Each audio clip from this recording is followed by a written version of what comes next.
गिलेमर Grove के रंगीन कस्बे में बारबी अपनी मेहरबानी और तख्लीकी सलाहियतों के लिए मशहूर थी। एक धूप की सुबह बारबी ने एक जादुई बाग लगाने का फैसला किया। इसने अपने दोस्तों कीन, कप्तान और चेल्सी को इकट्ठा किया, हर एक को अपनी मुनफरिद सलाहियतों के साथ। कीन चीज़ें बनाने में बहुत अच्छा था, कप्तान पौधों की देखभाल करना पसंद करता था और चेल्सी अपने फनकाराना मिजाज के लिए मशहूर थी। एक साथ वो शहर के किनारे पर घास के मैदान की तरफ रवाना हुए। बारबी के पास बीजों का एक खास डब्बा था जो फूलों की कौस कज़ा में बढ़ने की अफवाहें थीं। आइए मिलकर उसको अब तक का सबसे खूबसूरत बाग बनाने के लिए काम करें, बारबी ने खुशी का इजहार किया।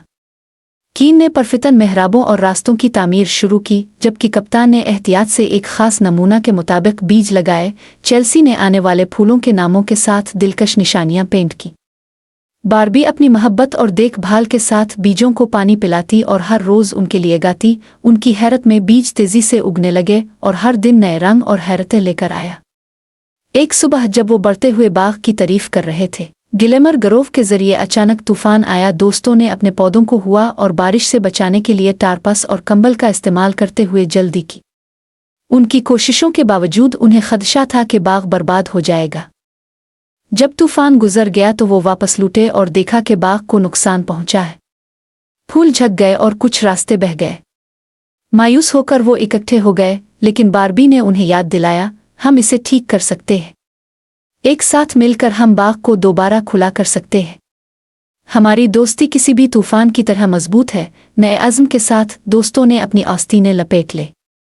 कीन ने रास्ते ठीक किए, कप्तान ने फूलों की सेहत बहाल की, चेल्सी ने धोए हुए निशानात को दोबारा पेंट किया और बारबी ने इजाफी देखभाल के साथ हर पौधे की देखभाल की। आहिस्ता आहिस्ता लेकिन यकीनी तौर पर बाग फिर से फलने फूलने लगा, पहले से भी ज़्यादा मुतहर्रिक।